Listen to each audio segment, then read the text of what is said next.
Hey, where's Saints? Father Chris, Deacon Greg here with you. Welcome to our crucifixional live stream. Glad to have you beautiful people with us. We're going to talk today. How are you, by the way? Fine. Good. We're going to talk about commitment. I was thinking about it. Now, as we're filming this, it is towards the end of May, 5 months into the year, almost done with the 5 and into the 6th. And I was thinking, not arrogantly, but just as I was actually on my run, I started to think about, I'm impressed with myself. And I don't mean that arrogantly, but like I've been working out and running every day this year. You know, we all make those commitments in January, like New Year's Day. It's a new year. It's a new me, right? And we many of us get a gym subscription and we promise ourselves we're going to do it. You know what I mean? New year, new me, all that kind of stuff. And, you know, we're gung ho, we're on fire. And then like by early February, we're like mysteriously allergic to spandex. Like everything's totally different, you know, and we fall off that commitment. Look, the statistics show us, and they vary, but they're all tell the same story. I've heard anywhere from 6 to 17% of those New Year's resolutions to be healthy and go to the gym and all that survive into February. So what does that mean? At least 80, if not more, percent of us who make those commitments they abandon them and they don't hold into it. And that's why I was like, again, I don't mean to sound arrogant, but it hit me. I was like, for me, who's one who makes commitments and doesn't always keep them, I was like, oh, look at me still running, 5 months into it.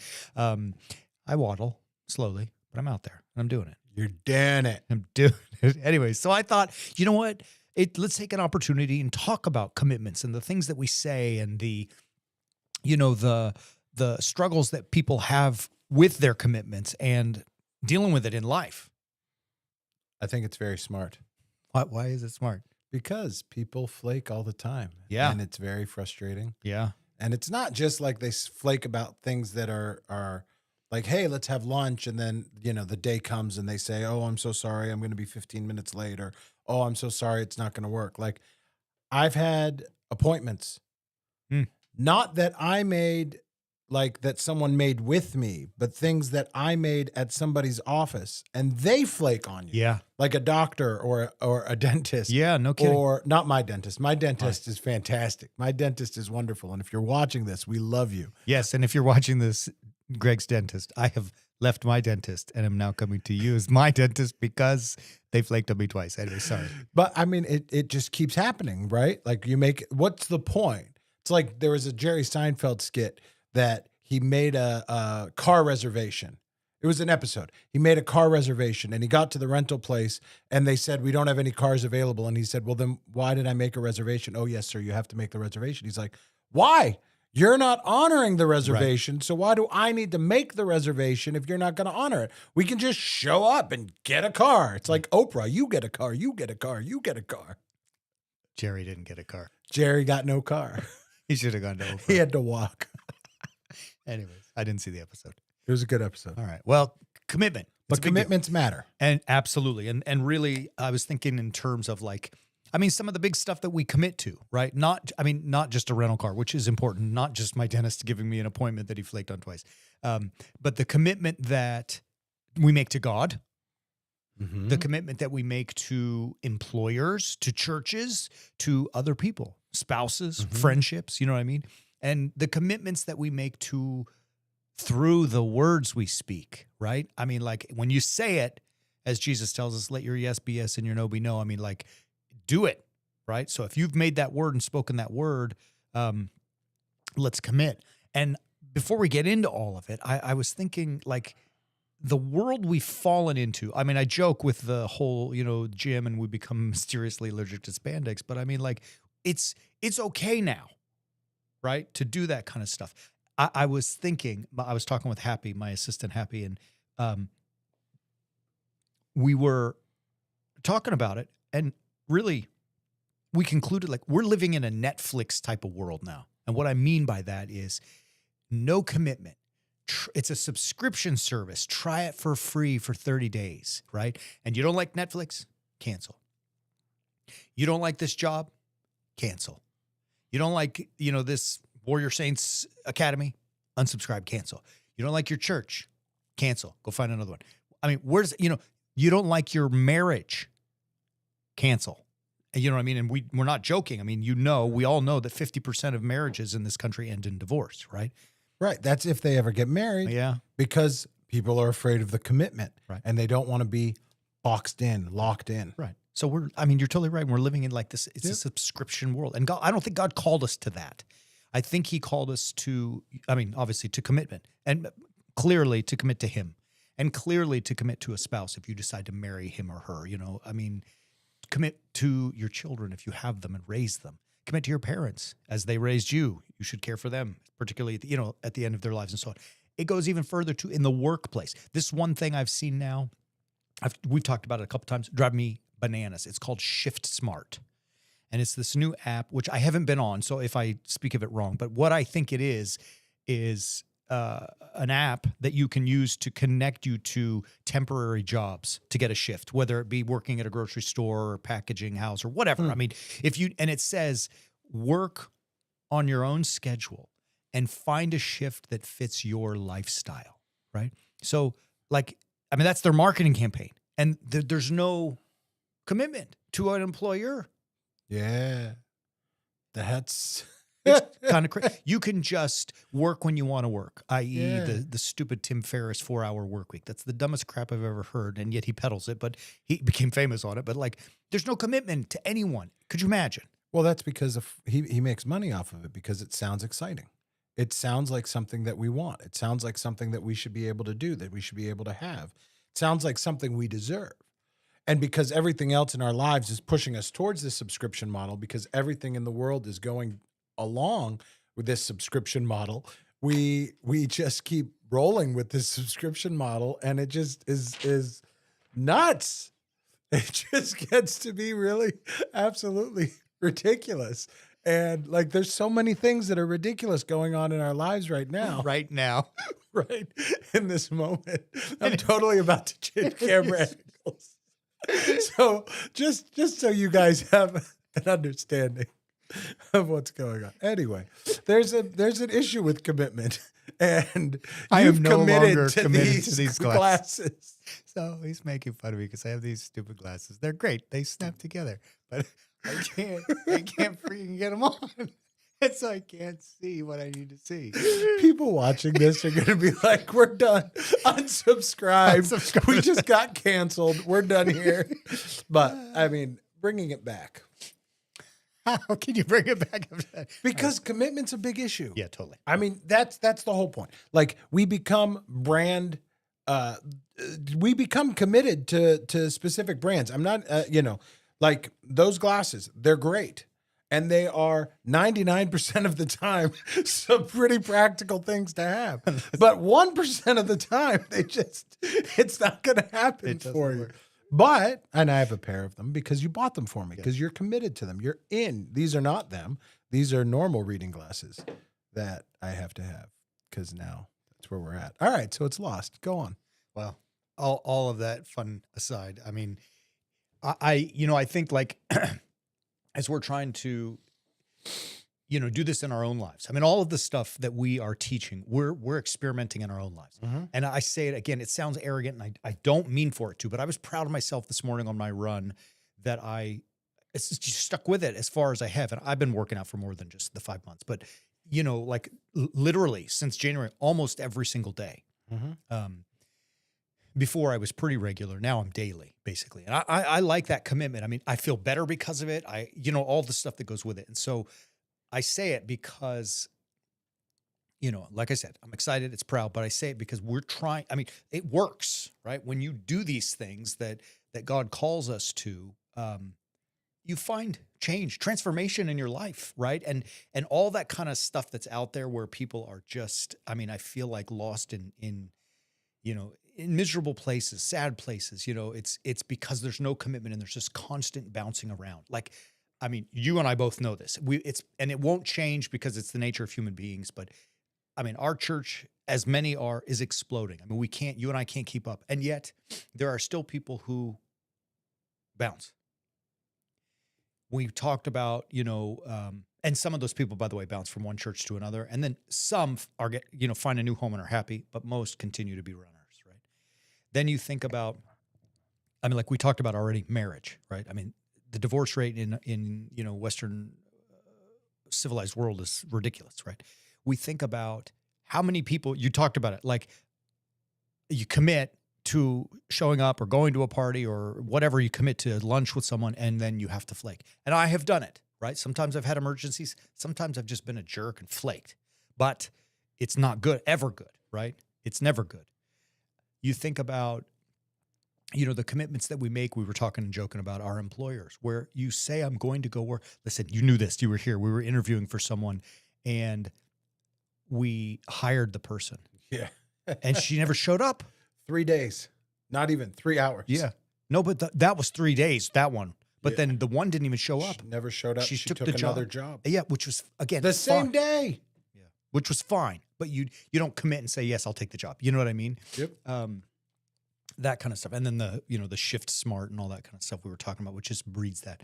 And the subscription, Netflix, cancel anytime. I mean, I get it. That's where it goes. We have that with the Warrior Saints Academy, but it's not even about that. It's about, that's the world we're living in. And I'm not sure, well, I'm sure that it's not good. Mm-hmm. It's not a good place to be. It's definitely not a good place to be. Because what does it mean? You erode a little part of yourself. And at some point, you become like the boy who cried wolf. Your word means nothing anymore if all you do is flit about and treat everything like it's a subscription, right? Yeah. Like you start to get a little bit of a reputation that this is what's going to happen. This is who you are. This is what you do. And that's not always a good thing to have happen, right? I mean, we want to be known for having integrity, and part of integrity is that when you say something, you do something. Yeah. So why do we do it? What are your thoughts on, why we as a species are so, bad? I mean, many of us are so bad on our commitments. Or I don't know, I don't want to throw you on the spot, but do you have any insights into it? I think it's self-preservation. I think it's preservation of the ego. What do you mean? Well,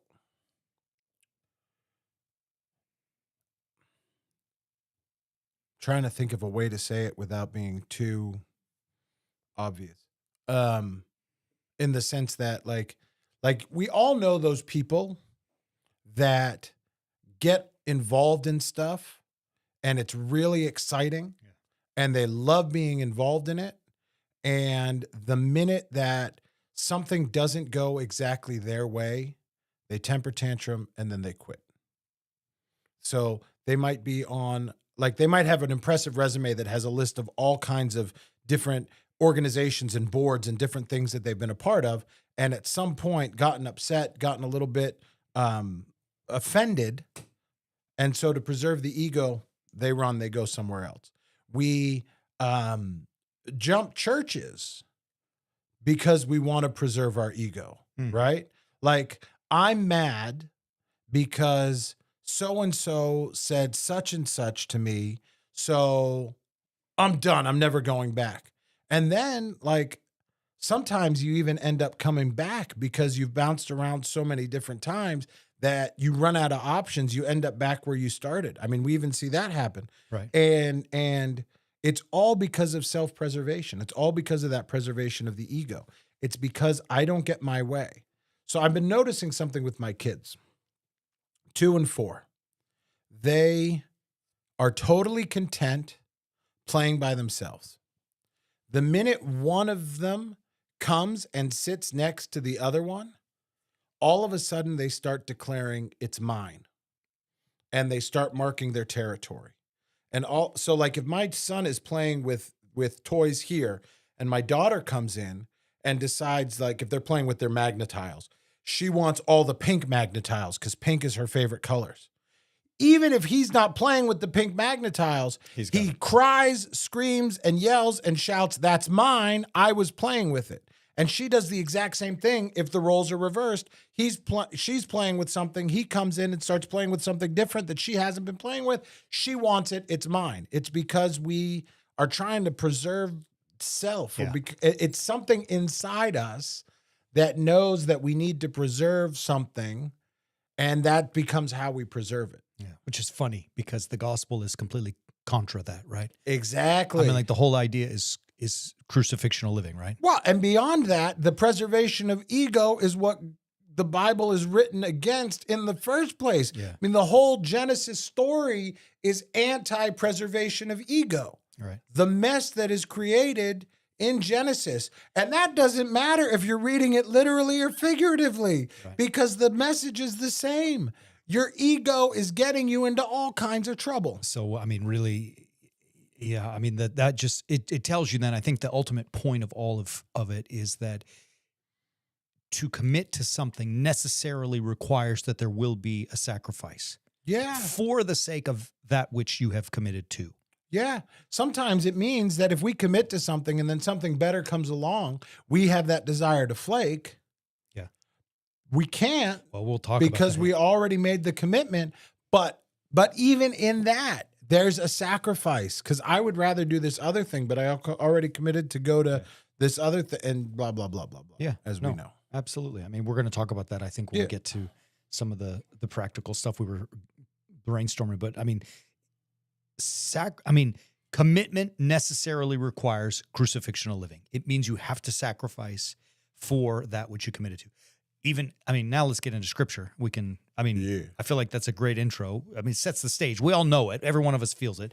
But we get into this biblically. I mean, you can see well, let's say it like this. You can see commitment all the way through scripture, right? Like there's all these people that have just like, in spite of the chaos that was thrown at them, they did it. They're all a mess. I get it. Every one of them in this list, save the Lord himself, was somehow a sinner in their own right. But when push came to shove, they were committed and they did the business, right? I mean, it starts with Noah in the boat, right? If you read the text, I mean, like think about the commitment there, because like there's no rain, God. You're telling me to build a boat, right? Like, but he was in. And then he sat in that boat for a year, right? Abraham, he's got no kids. And God finally says, Sarah's going to have a son. Oh, by the way, when he's 13, you need to go sacrifice him to me. And Abraham says, okay. I mean, he was in, right? That's a weird thing. You think about Ezekiel, the prophet. He allowed himself. Listen, I know it's metaphorical, but I mean, think about the idea. God, as he's telling his people, you know, that I'm coming and bringing thunder, he makes Ezekiel lie down on one side and ties him up for 390 days. And then he lets him up and says, all right, now go to the other side 40 more days, right? I mean, it's obviously not real in that sense, but like crazy. Jeremiah, I mean, he becomes God's city that the people attack. You think about the great Paul, right? St. Paul, I mean, his perfect image. I mean, he was shipwrecked and tossed to and fro and imprisoned and beaten and hungry. You know, like all that stuff that you read about in Acts and that he talks about in his epistles. I mean, and he got knocked off his horse. Yeah. And he was in, right? I mean, he was obviously committed. There's another one that's interesting that's not biblical, but he's dear to our hearts, is the patron of the church that we serve, St. George. I mean, he was a soldier in Palestine in, you know, the early Christian centuries and in the midst of pagans, right? You probably know the story better than I don't know to tell it, but I mean, like he went through hell. I mean, literally, right? Yeah, the amount of tortures. Like I'm always floored by the icon of St. George that shows his life. Because I mean, usually icons of St. George show a nice guy riding a horse with a dragon underneath that he's stabbing and some princess that he's saving in the background. But the icon of the life of St. George has images of all the different tortures. And there's always one that gets me every single time. There's a huge wheel and he's laid on top of it. And there's people with ropes on either end. And he's just being like raked over this wheel. There's spikes in some icons. It's just, but he was tormented. And there's a fascinating idea when you're talking about commitment, because as you pointed out, he's a soldier. His commitment to God was more important ultimately than his commitment to the emperor. Yeah, totally. Absolutely. I mean, it's a great story. Yeah. I mean, the icons of his martyrdom to me are far more interesting than the dragon and the horse. I mean, that's nice, but I agree with you. Obviously, the Lord himself is the greatest example, right? I mean, Jesus Christ is committed to God's plan. Now, as funny as it may seem, God's plan was kind of weird, right? You read in Isaiah chapter 53, there's this verse where it's talking about the Messiah. It's the will of the Lord to bruise him, is what it says in some translations, right? Like, so these are the suffering servant poems, you know, the 52, 3, 4, that whole section of Isaiah. And excuse me, I mean, God's plan was to take his king as Messiah and bruise him and let him be so marred and like disfigured that people like shuddered at him, right? Yeah. And I mean, obviously the New Testament writers, you know, ascribe that prophecy to Christ on the cross, right? But so the Lord's plan is, and we know it's unto salvation. The cross leads to life. Yeah. But so God's plan is to do that. And Jesus was all in on that plan, right? I mean, you jump, so forgive me to jump ahead to Matthew in chapter 20. Like, I didn't come to be served, says the Lord. I came to serve. And here's the plan, to give my life as a ransom, right? Like, in other words, that's the whole plan, and I'm committed to it. And he got tested. He was tested with that, right? That's the Gethsemane story, where he's in the garden. Oh my gosh, Father, I don't want to do this. Let the cup pass, right? I know this is the plan. I don't want it. I want to decommit, right? I want to find a new university, right? I want to decommit. Nevertheless, he says, not what I will, but what you will, right? So like he's all in on the plan. And that plan was unto his death, unto life everlasting, but it was through the cross and the suffering and the horror of death. But he was in. He was willing. I mean, he was crucifixional, right? The first one, right? In that he went to the crucifixion because of his commitment to God's will and God's plan. Yeah. It's huge. And you think about that, and what does that say for us, right? Right. And it's so hard for us to do that because we're called to follow that. We're called to do that. We're called to live that out in our own lives and figure out what that means. And yet we don't want to because, for one, it's hard. For the other, there's other stuff that's more exciting. Netflix is more exciting, but it's interesting. I'm in season 5 of The Last Kingdom. So good. And watching Uhtred, son of Uhtred, who is pledging himself to all these kings, and he's we've talked about him in the past, but he's in these 2 different worlds, but he gives his life to these kings and makes these oaths to them, and he keeps wanting to get out. And just like in Godfather 3, every time he tries to get out, they suck him back in because he's a man of integrity. He's a man of honor. He's a man who is willing to do what he has said he is doing and going to do. And he sees it all the way to the very end. Yeah. Yeah, it's great. It's a great show. I love it. Yeah. And I love it.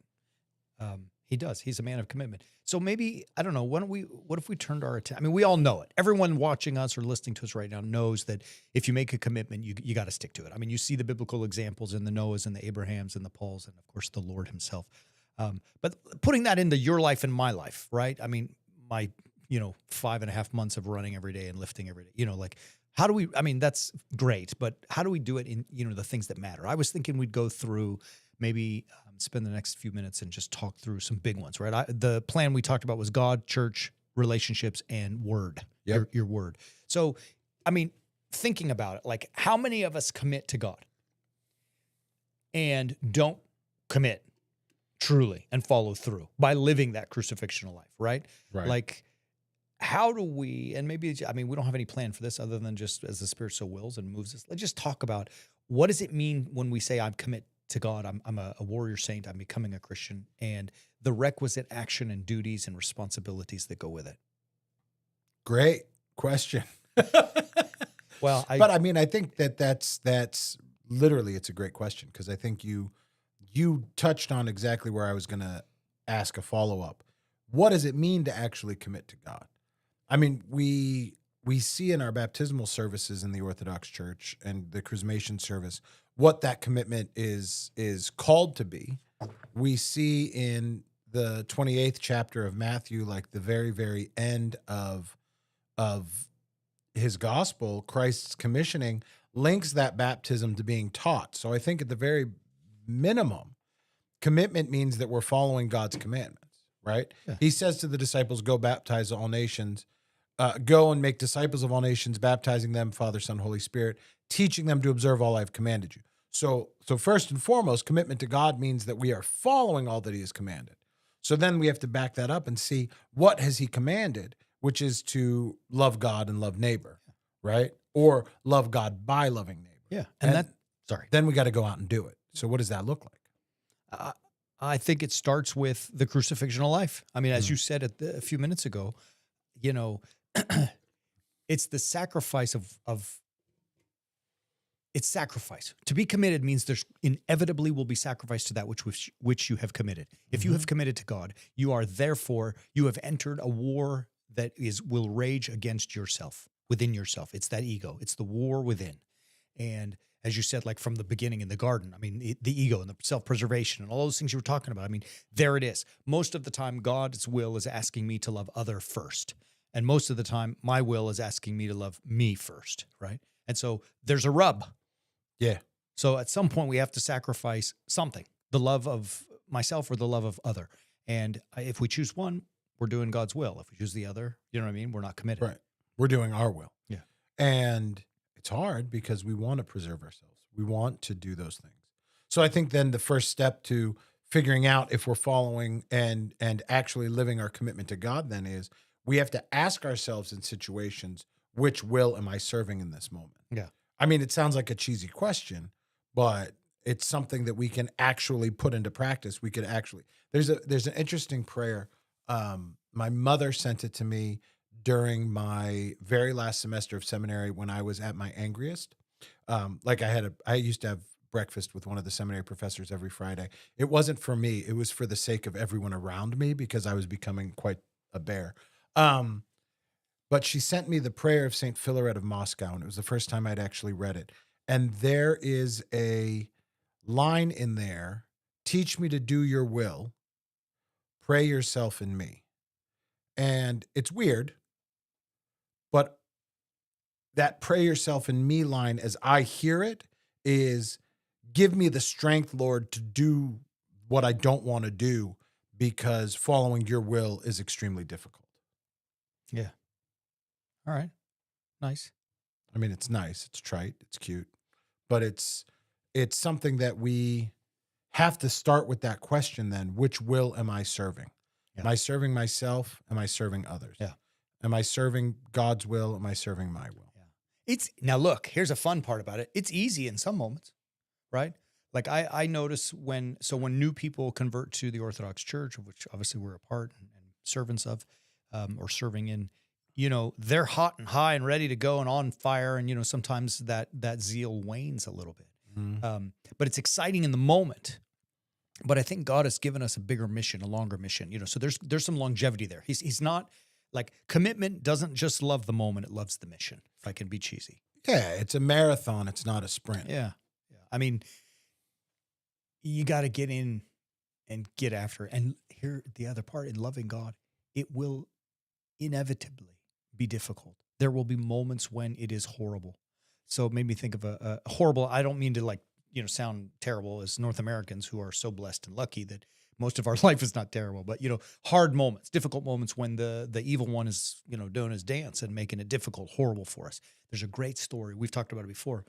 A 6th century monk in Palestine named Abba Dorotheos. And the young monk comes to him and says, Abba, why is the devil making war against me, right? He's waging war against me. I want to be with Christ. I don't understand why he's fighting with me. To which the old man replies, the fact that you are being made war against is a sign that you are first making war. So, beautiful if you think about it. In other words, you started it, right? You decided to fight with the devil and he's going to bring it. And so being committed it requires that sacrifice, that when it gets hard and when it gets frustrating and when there are the temptations of life out there, like, to live a Netflix, subscription service, try it for free 30 days and then cancel lifestyle. You've got to stay strong, true, because you're committed. You're in, right? You have to be vigilant. Yeah. You have to keep watch in the middle of the night. You have to guard the walls. You have to be, I mean, the oath of the night's watch. Night's watch?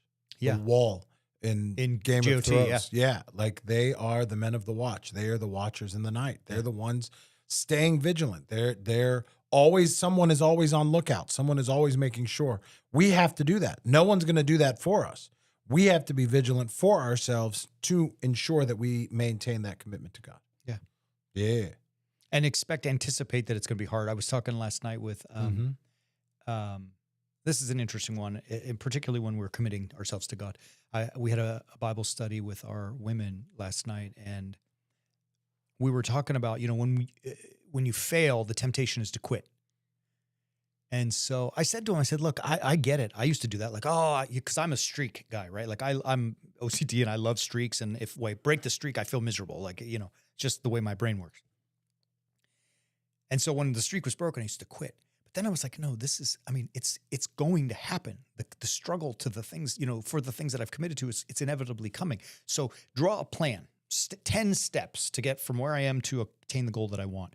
And what I started doing was making step 4 failure. So that it was in the process. It was expected, it was anticipated, it was allotted for, it was prepared for, and I knew that it wasn't step 10. So that meant there were 6 more steps after it. And then, whatever. Step 5 would be the get up again process so that I could keep going.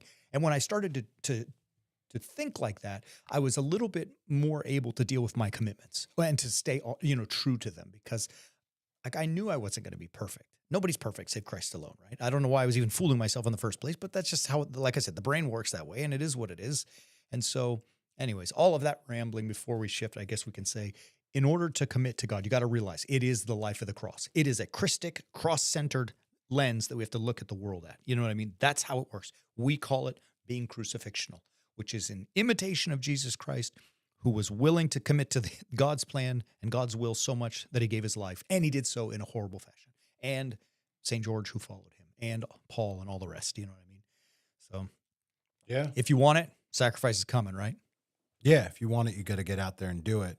Knowing that the sacrifice is coming allows you to prepare for it so that it doesn't come as a shock, doesn't catch you unawares. It helped me for sure. It definitely does. And then I think we shift into that idea of what does that look like then in our commitment to the church, because the church becomes a place that that is designed to theoretically help us with that commitment to God, but it becomes another place where we have a commitment test, if you will, where our level of commitment is regularly tested. Our level of action is regularly tested. And we're given many opportunities to put that commitment to God into action if we so choose. Yeah. So how do you do it? What do you see with it? Look, you and I've worked hard at the parish we serve to make it simple. And we came up with this thing we call E3, right? Think about what we created. We worked hard on it. Educate, enrich, and empower. And anyone can be a member of our community. You don't even have to be an Orthodox Christian. To receive the sacraments, you have to become an Orthodox Christian. But in the meantime, anybody can be a member of our community and be with us and pray with us and work with us and all that kind of stuff. But you got to do E3, educate, enrich, and empower. So it's simple, but we expect that people come, and we do 10 Bible studies a month? Whatever the number is. We expect come to one of them. And that means you're going to have to sacrifice, something. Sports for the kids, or if you are a kid, a sports game. You know what I mean? Like, we do our best to scatter them all over the month so that there's ample opportunity, but you're going to have to sacrifice. The second one, enrich. That's our worship. We enrich our lives through the community that we are together, the fellowship and the worship.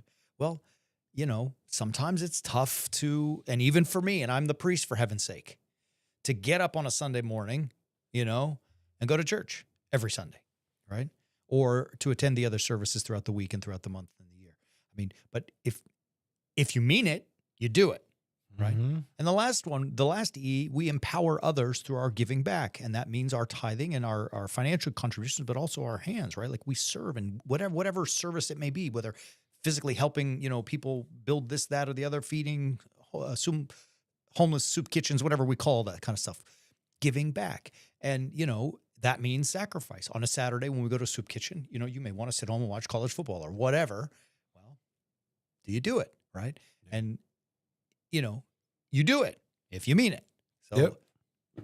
And if you really mean it, then we know you mean it because of the actions that come with it. Like, that's why I said earlier, like, the church gives us opportunities to live out that commitment to God. If faith is really an action verb, which we know it is from Scripture, mm-hmm. then the actions that go along with having faith mean that we live out our commitment. We do what we need to do. We do the requisite action that goes along with loving others, that goes along with loving God. And that means that we have to be taught, i.e., we have to be educated. We have to be enriched in our lives, which we do through our worship. And then we have to put it into practice through that empowerment. We have to get out there and actually do stuff. Yeah. And it's uncomfortable because we don't want to do stuff. I want to sit home. I had a buddy text me today. Am I watching the baseball game? Like, no. It's the middle of the afternoon. I'm at work. Yeah. Right? Yeah. But it's like this mentality that's where the commitment lies to the baseball game, then your commitment's not going to be to your work. Like there's always going to be a trade-off. But if my commitment is to my family, then my commitment goes to doing the work. My commitment, all of that rambling, is to the church, then I am willing to do the requisite action that goes along with that, which is ultimately an expression of my commitment to God. Right. Totally. Here's a hard one. I'm gonna get nasty, and people are gonna get mad and write dirty things, but it's because we're getting called out. With when I was raised, the years that I was raised, there were never games on Sundays. Yeah, and I was raised, farther east, than where we are now, and it was a little bit more, of a Christian background, but it was just there were no games on Sundays, not for any team I ever played for. Today, I mean, that's out the window. And I get the reason many people are not Christians. Okay, fine. And that there's too many games because there's so many sporting leagues and there's not enough time on Saturday. And I get all of it. I don't want that to change. That's not my business. That's not my concern. But here's the hard thing. When someone commits to being a member of a church and that conflict arises, what do you do? Right? That's a hard one. And look, it is super easy for me to sit here and say that. My girls didn't play sports, so I didn't have to worry about it. So I was never faced with it. So I know it's easy. And there are people in our community who struggle with it. And I love them and think they're amazing, awesome people. I'm not calling any one person out. I'm just saying, for the sake of this conversation, that's where rubber meets road, baby. That's a hard one. Because if you are committed to God and committed to living a life in the church and anything gets in the way, what do you do? Right? And I do not judge or never would throw anyone out if they decided to put their kids in games, on Sundays. That's not my business. That's between them and God. I'm just asking that question so that they might ask that question to test their own commitment to their church. Yeah. I mean, it's a real thing. It's hard. It's a very real thing. I also grew up further east than we are now, and games did not exist on Sunday. So I get that. They didn't even open liquor stores or beer distributors on Sundays because of blue laws. Yeah. But it was, all of that stuff has eroded now. Yeah. And so that doesn't mean that we have to fight against society, that they have to follow our values. What it means is we are now given more and more opportunities to put into action what we say we think. And that's a very hard thing to do. Yeah. And it becomes an increasingly difficult thing to do. There's what you say exposes two different ways to deal with stuff. One of them is get out there and, lobby and be angry and change the world and everything around, which is great. And there are some who are fighting that. But the question we're asking is, okay, regardless of what the world proffers, how do you respond? Right. And your reaction, your response is your business. What you have to, Yeah. And rather than look at it as a fight, looking at it as an opportunity to really ask myself the hard questions and actually put into practice what I'm saying and see it as an opportunity to do that. Like in those moments, I think we often will think that we're persecuted because of these kinds of things. And I'm like, oh my gosh, that is not what Christian persecution looks like. Right. The icon of the life of St. George is what Christian persecution looks like. That's what me not getting my way looks like, and having a hard time with it and wanting everyone around me to change so that things become easier for me. Yeah.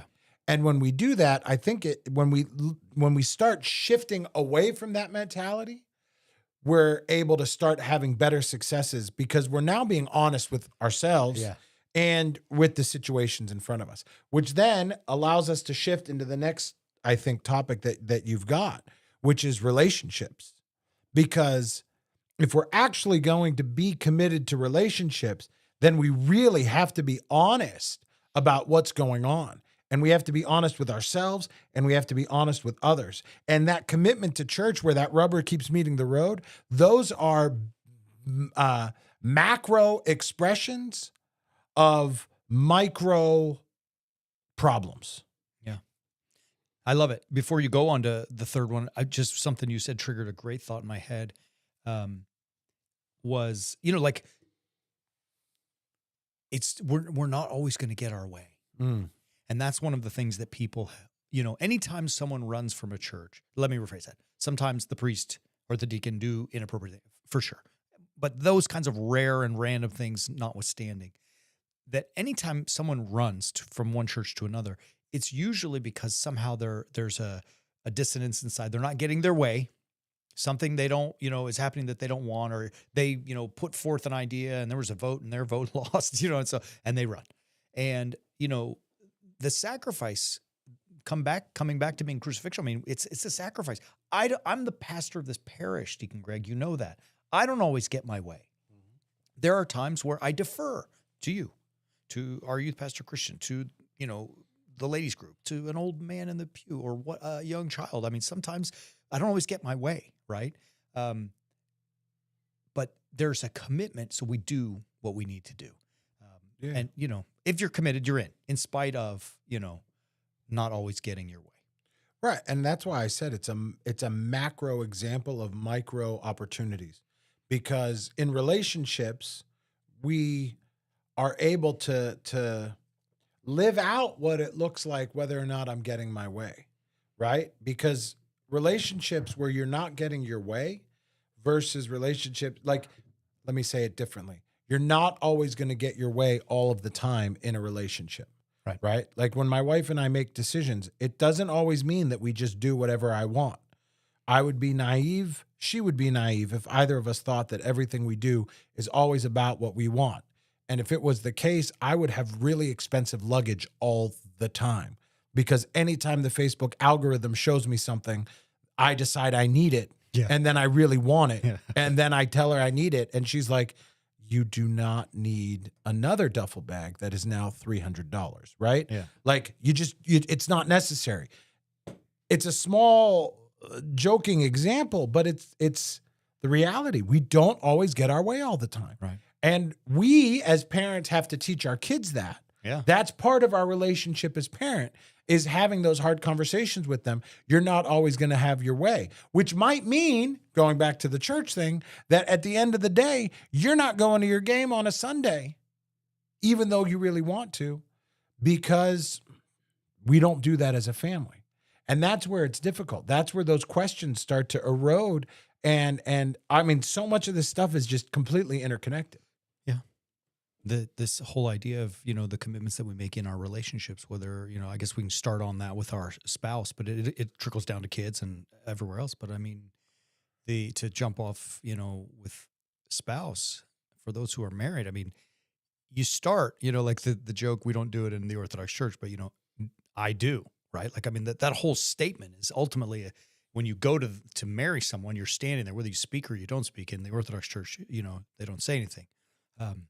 But the statement is being made that you are here committing to this woman and to this man, one another, for the balance of your life, and that there will be 99% of the time where things are beautiful and awesome, and then what are you going to do with that 1% when it gets rough? And you are committed to it, right? And you've committed to the sanctity of this, to the monogamy of this. The word monogamy, monogamos, one wedding, like one marriage. In other words, you don't step out with other men or women. Whether it be, and I know that there are people doing it. Again, I'm not judging anybody. We've all dealt with it and seen people, but it's just like, that's what you're committing to. You are committing to love, for better or for worse. Again, we don't say that stuff, but I mean, when things are hard, when he or she is annoying, not that my wife is ever. Clearly I am never, but like when asking for a friend. Yeah, asking for yeah. But I mean, clearly when they get annoying, or look, they may not even be annoying. They may just be perceived as annoying because you're in a bad place because you've had a hard day or you're tired or stressed or whatever. When all that hard stuff comes, I mean, we're committed to, should be, the work of making that relationship awesome, not just tolerable. Yeah. Because it's easier when things get difficult to cut bait and run. Totally. Than it is to stick it out, work through it, and put in the work that goes with it. Right. Now, you said we don't say those I do's and all of that stuff, and we don't in the Orthodox wedding. But what we do is we say, You said yeah, I doo-doo. did. I said doo-doo. What we do is we ask a very important question. Have you a good, free, and unconstrained will and a firm intention to take as husband or wife this woman or man that you see here before you? And we say, I have. At that point in the Orthodox wedding, we're married. It's done. We've got a firm intention. We've said we've got a firm intention. We've declared it publicly. That's it. Like we have the rest of the service and it keeps going, but that's it. Yeah.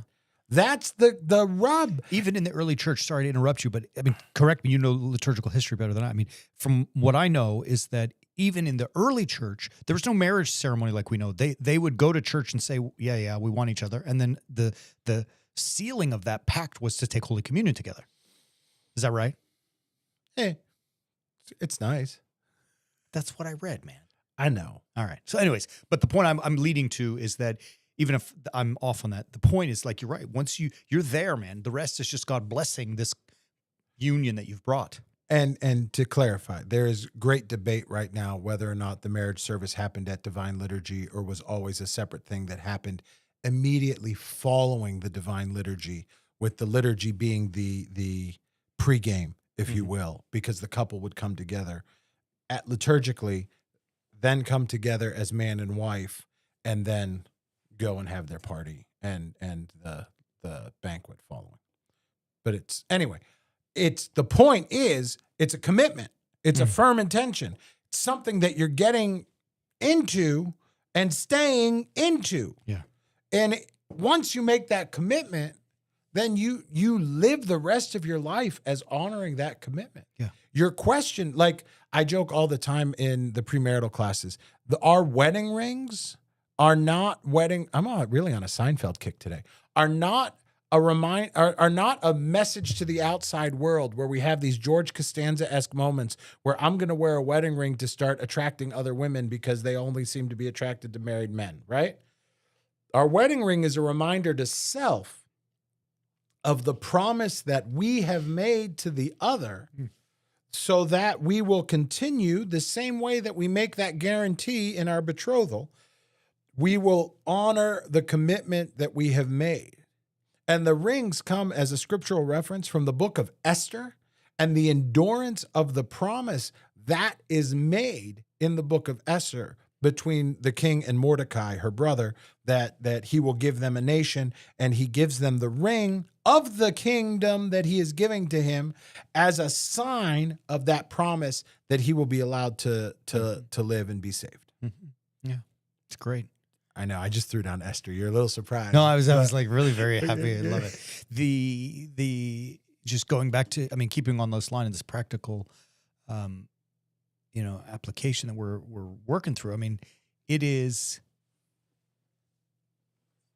a mission. We said it earlier. I think it's not like just the moment of the marriage, or the moment of the wedding. It's the marriage, right? It's the whole life, and that commitment requires great sacrifice, as we've been saying. Like anything you commit to requires great sacrifice, and it does so within your relationships. And maybe just wrap this segment up just by saying that is not unique to a marriage. It is also, I would say, to parent-children relationships both ways, in the workplace, friendships, and to random strangers on the street. Yeah. Right? So that whole idea of, sacrifice, being crucifixional, really is it's the modus operandi of commitment and so on. So that leads then, I guess, to maybe the last one we want to chat about is, once you give your word, man, you better be committed, right? So this one we could talk about for all day. So let's just go after it. I mean, you started it, so I'll turn it over to you before we go into, in January, you get an invitation for a party in May, and you gladly accept, right? And then 2-3 weeks out, other things start popping, and now what? Ready to go. Yeah. It's hard. Yeah. It's hard because you might not want to do what you already said you were going to do, because at the time, it's not even that other things pop on the same day necessarily. So like this past weekend, we had a graduation party on Friday night that we knew about from the previous January, actually. Yeah. And then we had dinner that we had committed to go to on Saturday night. And then Sunday afternoon, my daughter and I had tickets to go see the Empire Strikes Back in concert at the Symphony, which I had bought tickets for in November. And then Monday, we took my kids to a Pirates Diamondbacks game because we hate our children and wanted to take them to see the Pirates. But that's because we love our children. I'm from Pittsburgh. But the point is, like, none of those things happened where we booked all 4 days at once. Right. Yeah. And then as things come up, you're like, oh my God, why did I do this to myself? Yeah. And how do I get out of something? But then you're like, well, what do you get out of? Because they're all fun things. And then you do that dance in your mind.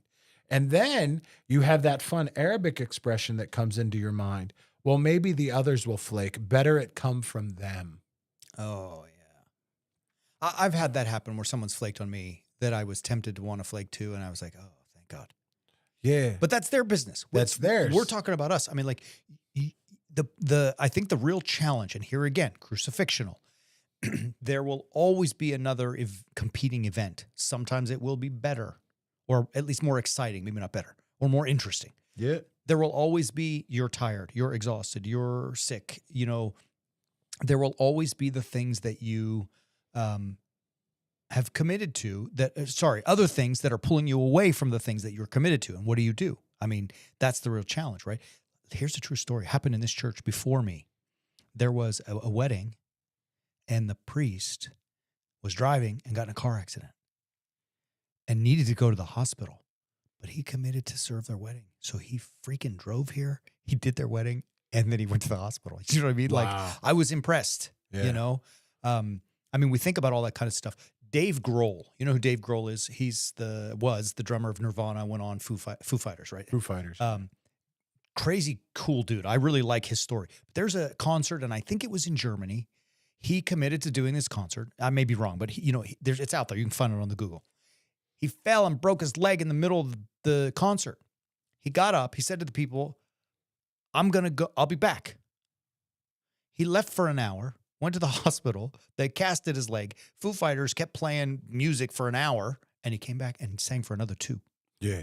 Like, he committed to those people. They bought that ticket and spent their money. And he didn't get a wah-wah. Yeah. Right? He broke his freaking leg. You know what I Yeah. mean? And he had to play the rest of the concert in a wheelchair with his cast. That's commitment. You know what I mean? And that's legit. Yeah. And yet, sometimes, and I accuse myself first, when we get an invitation and we get up to it and we're not interested or we're tired or whatever, we don't honor that word.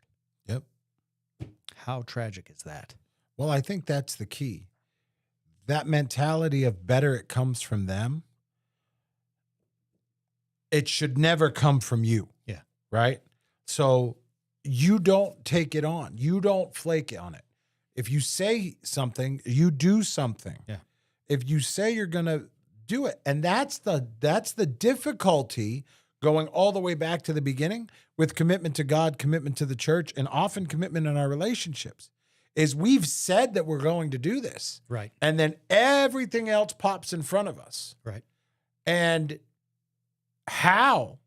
Because we've made our commitment. We've honored honoring our word becomes a playing out of the commitment that we've made in all those other situations. Yeah.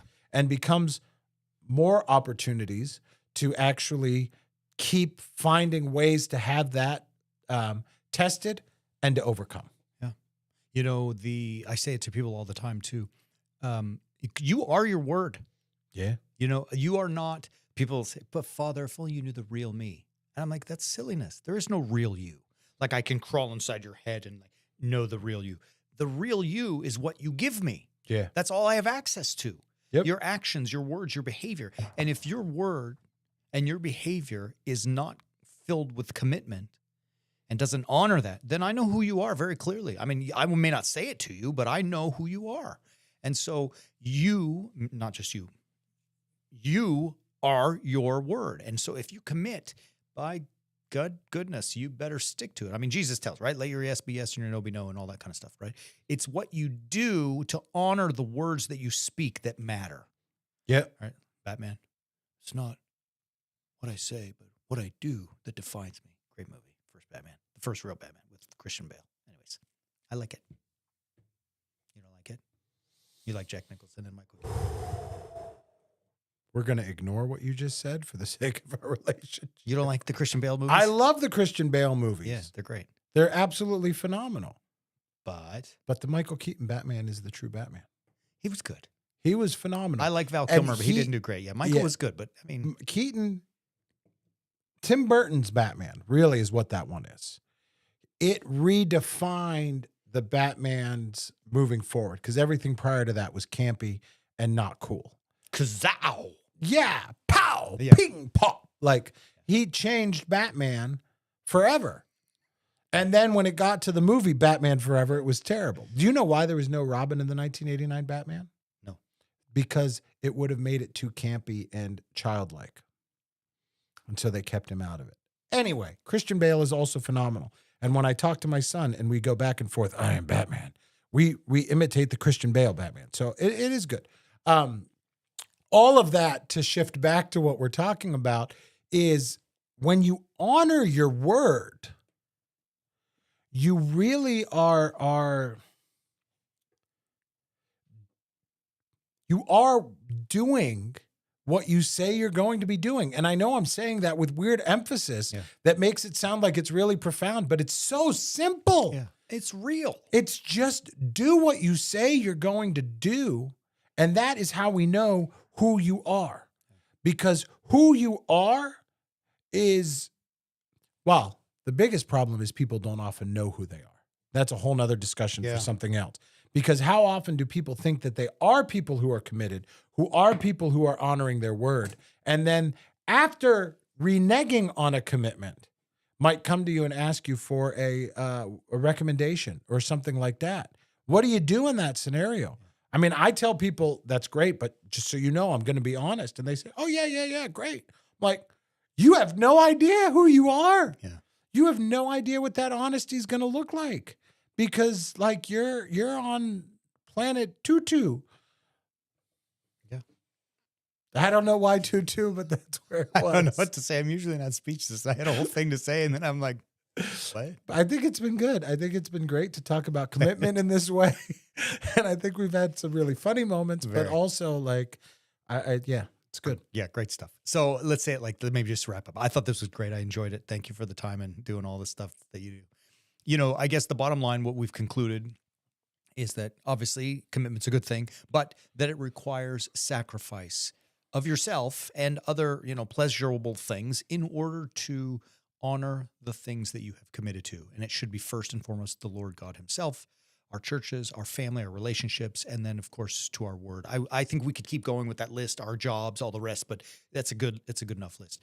And remember this, when you commit, you're in sacrifice is coming and you're going to be confronted with it. And so I might add this last word. If when you're ready to make a commitment and you're not sure, what do you do? Right. And I've been thinking about this a lot. I've applied it to my life. I don't remember where I got it. So I'm plagiarizing this from someone, and it's unfortunate because I can't remember where I got it, but it's great. If there's any doubt, there's no doubt. So like if you're not, it's kind of like that. I forgot his name. It's either hell yeah or no. I forgot his name. It's a great TED Talk. Anyways, you're just be all in on it and then commit. And if you're not, just say no. Politely say no. So that when you get to your 4-day a weekend thing that like you just talked about, you're not losing your mind because you've overcommitted to things. Yeah. I love it. Great stuff. All right. Great stuff. Glad to have you beautiful people with us. We will be back on Sunday, as always. Orthros Liturgy, 9 and 10 a.m. respectively in the Pacific time zone, which is also where we live at the current moment. We'll be back next week with more of our Crucifixion live stream. As always, love you. Thanks for being with us. Keep walking on the way of the warrior saint.